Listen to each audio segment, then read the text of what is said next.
Alright, number 5, find the missing side length and state the exact and approximate. So first thing, our missing side length is across from our right angle, so that means that's our hypotenuse, so that's C.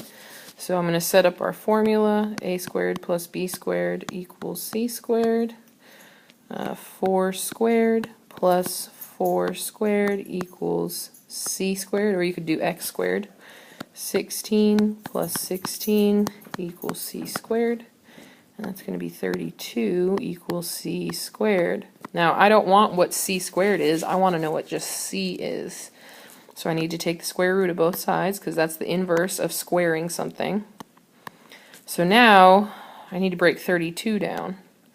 32 is the same thing as 8 times 4, which is the same thing as 2 times 4. And I'm going to stop there because I already see a set of twins.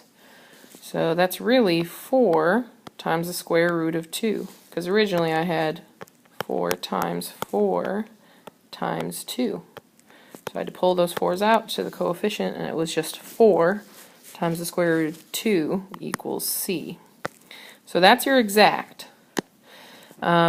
Now to find your approximate, you need to go back to your starting radicand. You need to go back to the square root of 32.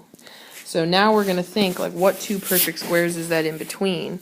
Well, that's in between the square root of 25, which is equal to 5, and the square root of 36, which is equal to 6. Now I really need to figure out what this halfway mark is, which is going to be 5.5. So if I figure out the difference between these two, 36 and 25, which comes out to be 11, that means there's 11 spaces between 5 and 6.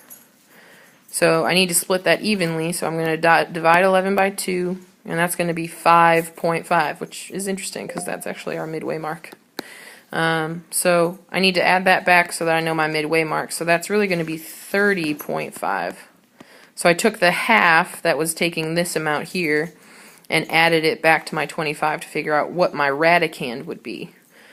So now I'm comparing it between the square root of 25, the square root of 30.5, and the square root of 36. And I'm looking here at the square root of 30. Well, the square root of 30 is closer to 30.5.